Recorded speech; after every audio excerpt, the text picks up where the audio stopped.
Welcome to Release Your Potential Now with Jane, your weekly dose of energy, wisdom, and healing, where we explore how energy shapes your life and how you can shift it to thrive in every area physically, emotionally, and spiritually. Each week, we'll dive into practical tools, real-world examples, and quantum energy perspectives to help you stay positive, navigate challenges, and reclaim your personal power. Whether you're dealing with stress, seeking balance, or curious about the energetic world around you, this is your space for insight, growth, and transformation. Hi, everyone, and welcome back to Release Your Potential Now. I'm Jane Phillips, your guide in this space where energy meets clarity and healing. Today's podcast is around clearing the static, how to receive divine guidance. Most people miss their best insights because they're too distracted to hear them. So let today's episode help clear your static. If you're here, I already know something about you. You're ready to stop second guessing and start listening to what your inner guidance has been trying to tell you. Today is August 12th, the closing day of the Lionsgate portal, which opened up on July 26th and peaked on August 8th every year. Maybe you've felt emotional waves, strong insights, or some unexpected challenges over the past couple of weeks. That's all part of the energetic shift. Last week, we talked about setting intentions and stepping into a new version of yourself. This week, it's about what comes next, making space to receive and learning how to actually hear the direction that's available to you. When the portal closes, the noise often returns.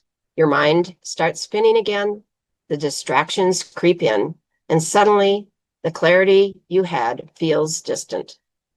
So today, I'll help you clear the static, reconnect with your inner guidance, angels and guides, and tap into the wisdom inside that's been waiting for you all along. You don't need to do more.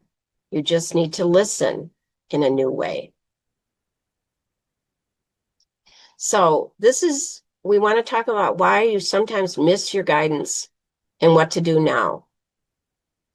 So let's talk about something I call energetic static and how it can block you from receiving the insight that's already trying to reach you. Energetic static can look like mental clutter, emotional overwhelm, overthinking, second guessing, taking in too many opinions, asking everybody for what they think about things, and not tapping into yourself, or just being too busy to slow down. It's like trying to tune into a radio station, but all you get is fuzzy static. And here's the truth. Your inner guidance isn't gone, and you're not doing anything wrong.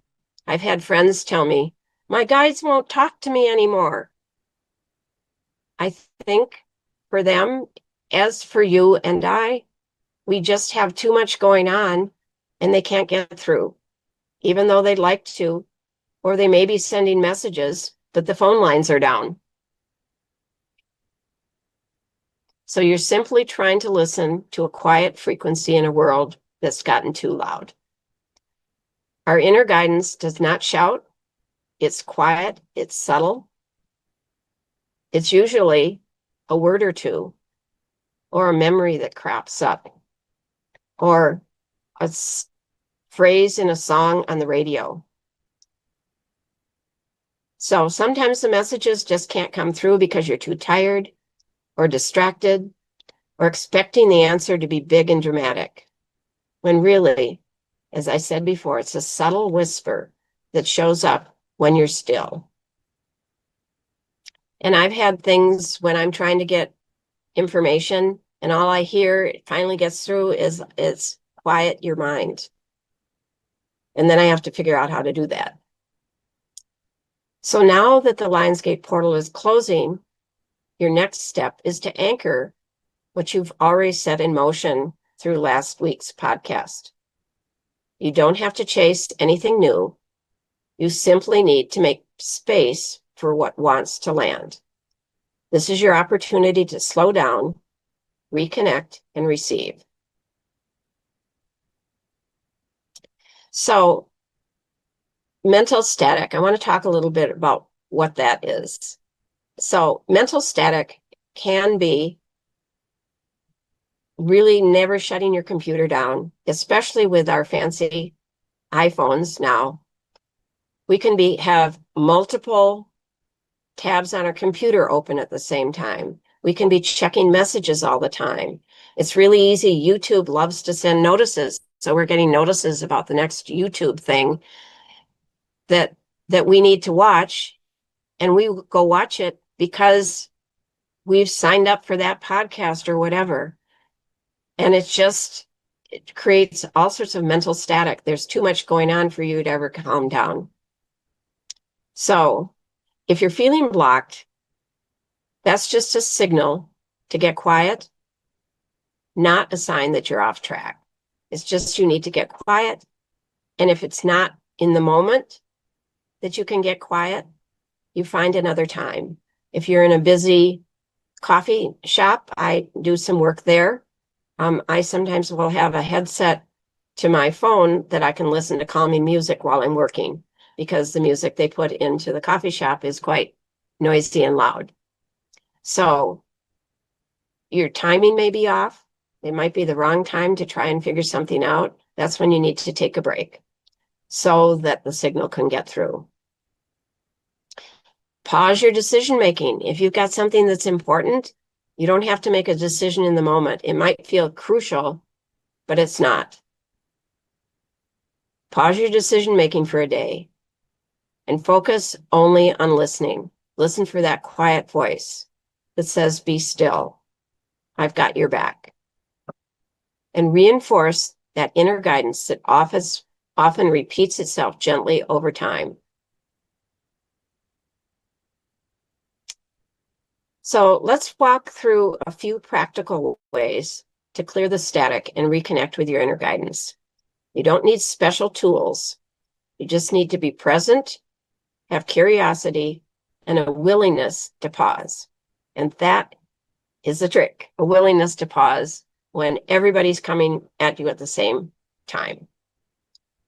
So when you're trying to get answers to things, and I'm a psychic medium, I've had a lot of practice with this, and I know that I will not get answers when I'm all jacked up about something.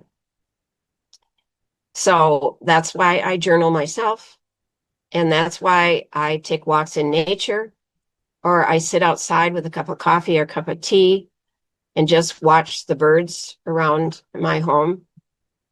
So I'd like to give you some practical tools here.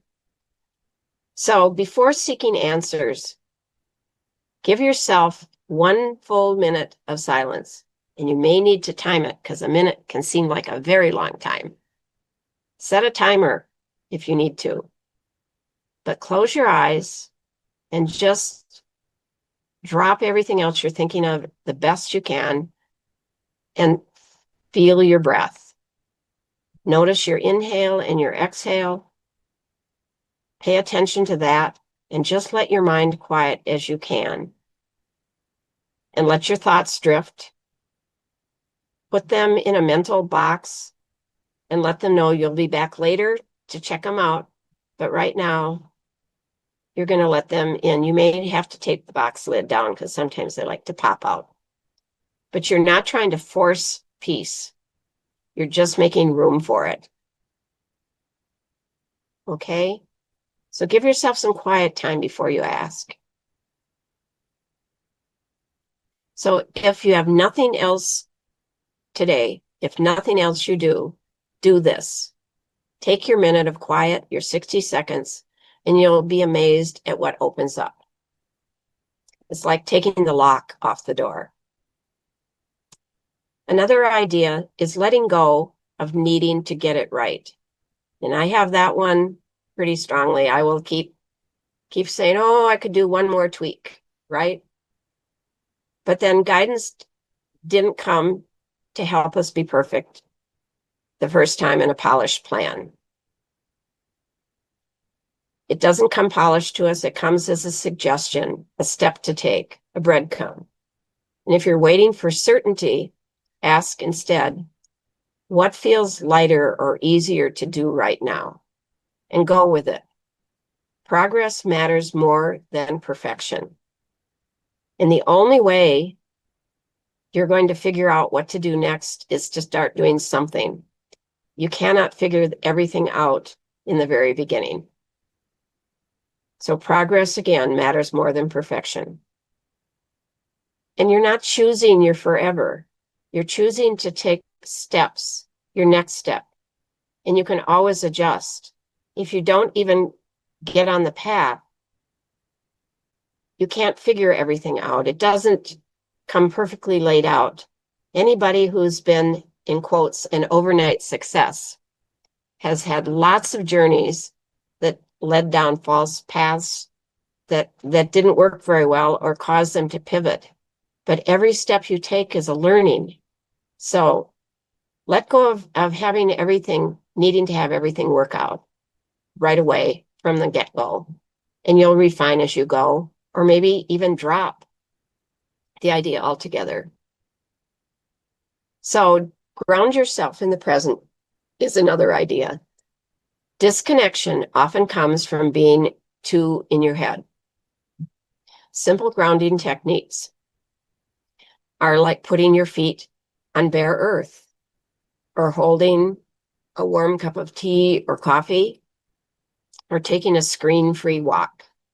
I use, there's a guy named Clint Ober who created grounding mats that you can plug into the ground of your electricity and block the electrical charge and put your feet on them. And it will be like grounding and walking on the grass if you can't go outside.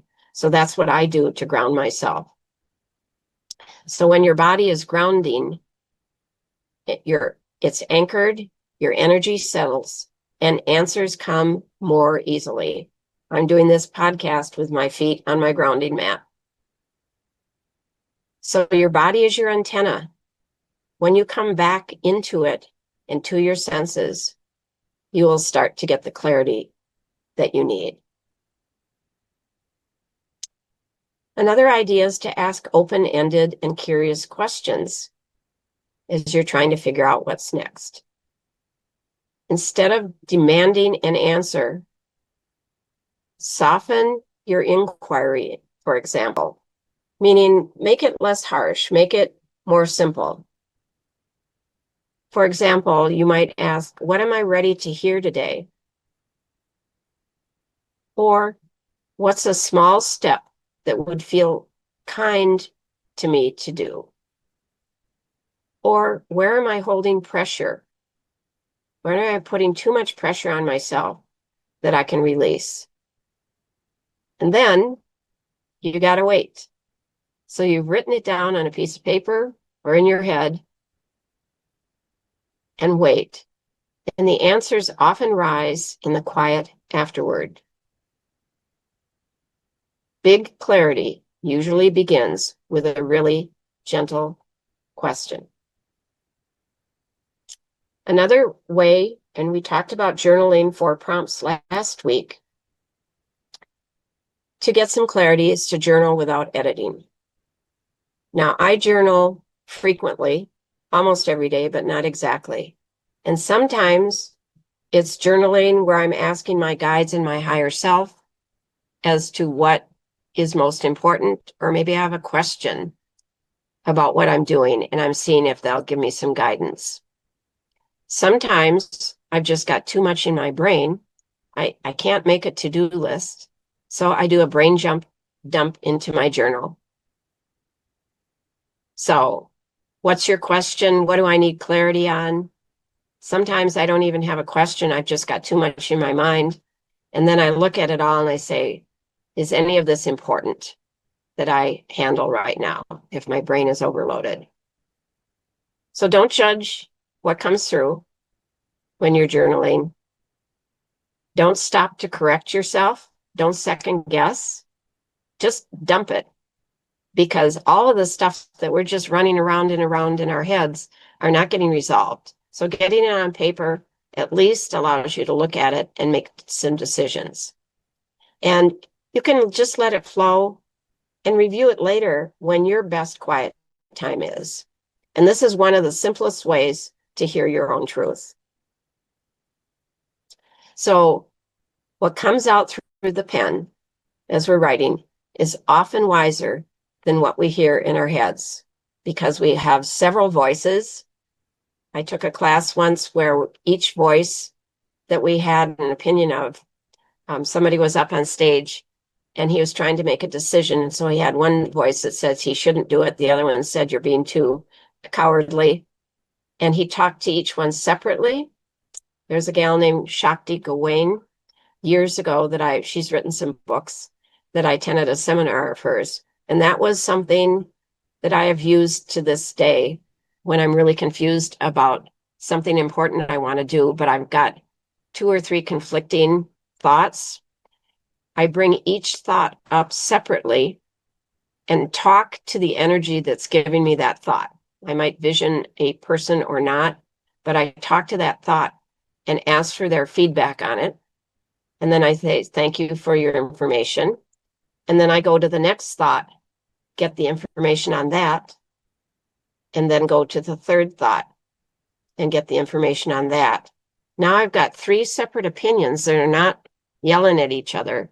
And then I can sit down and decide which makes the most sense for me. I did this when I had a friend who I was told was dying of cancer, and I hadn't seen him in 10 years, but I got the word and where he was. And I talked to a psychic who told me to go and stand in another room and say I was going to go see him. And I was nervous because I hadn't seen him in 10 years. And this was a close friend from college. And she said, and then come back and tell me how you feel. And I said, I feel awful. And she said, okay, then go back and say you're going to go. And so I went back and say, I'm going to go. And I came back and she said, how do you feel? And I said, I'm really scared, but it feels like the right thing. So I did go. It turns out he didn't have cancer. He had AIDS back in the time of the crisis.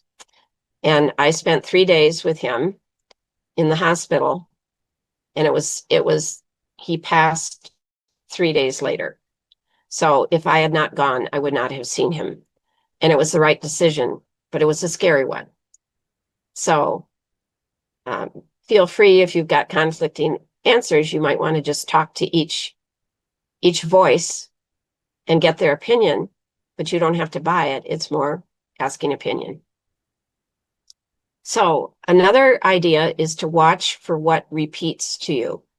So if it's a word that you're hearing all the time, or a thought, or a song lyric, or a symbol that keeps showing up, nothing is random.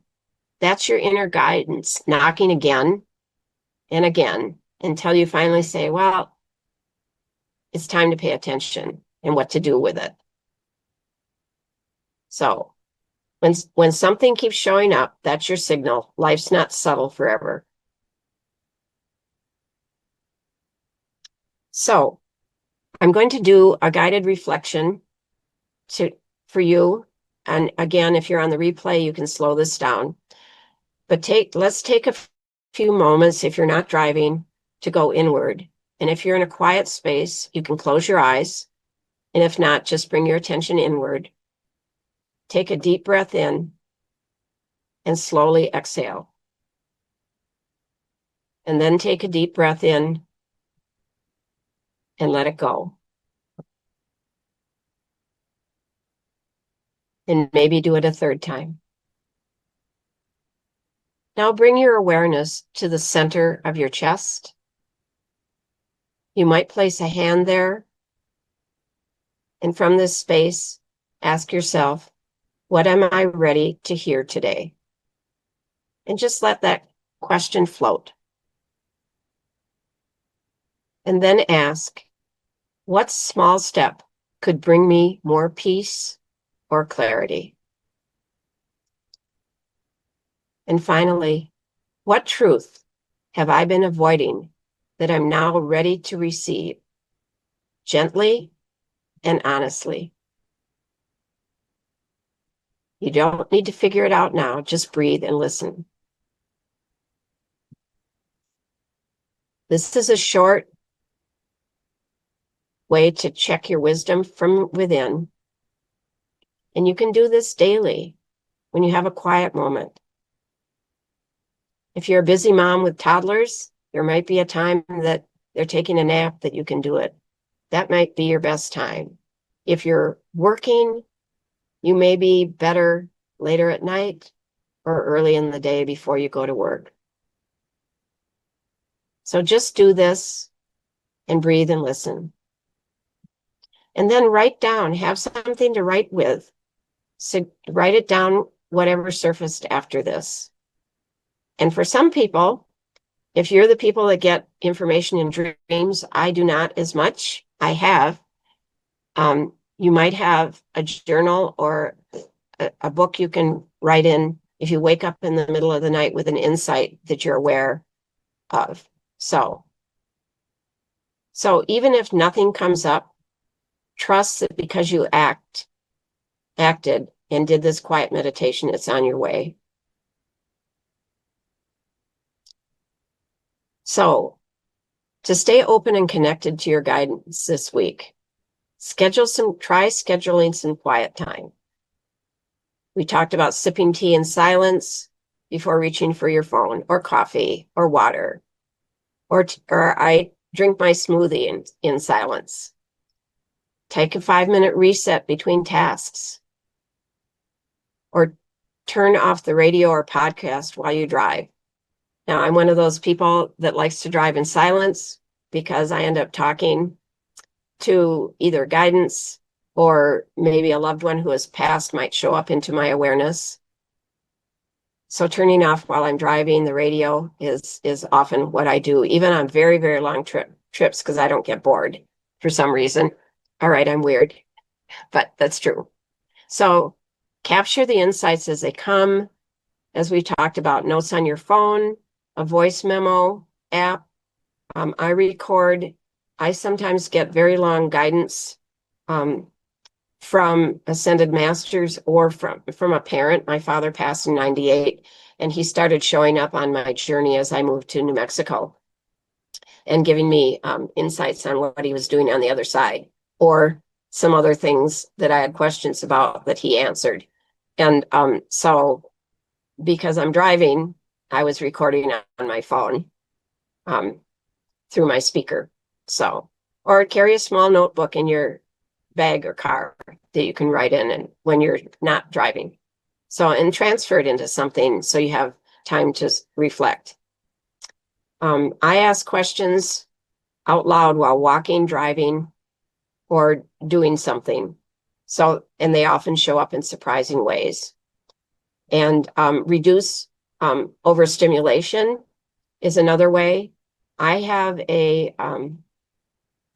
reduce interruptions app on my iPhone 16 so that I don't get the podcast notifications or the YouTube or somebody who just sent me a text that unplugs me from my day. So unplug from social media when you can, and just do it a set time each day. Create quiet mornings or screen-free meals, or choose space over, taking time for yourself over constantly scrolling when you're bored. So this is not about perfection. It's about starting to do some stuff to remain still so you can get answers, to be quiet, and then to start noticing them. So this is the end of this week's episode. Thank you for being here today.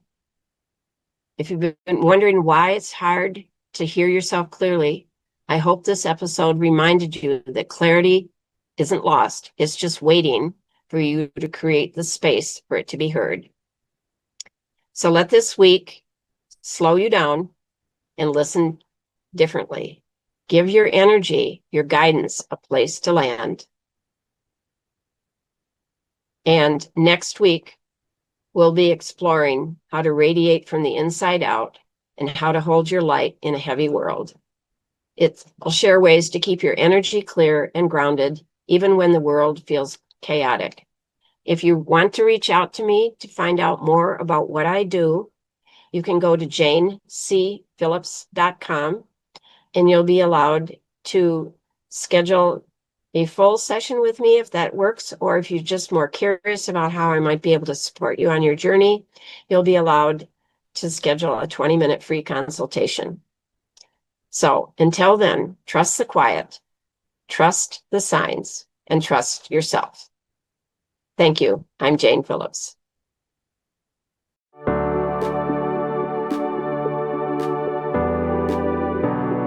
You've been listening to Release Your Potential Now with Jane, your weekly dose of energy wisdom and healing.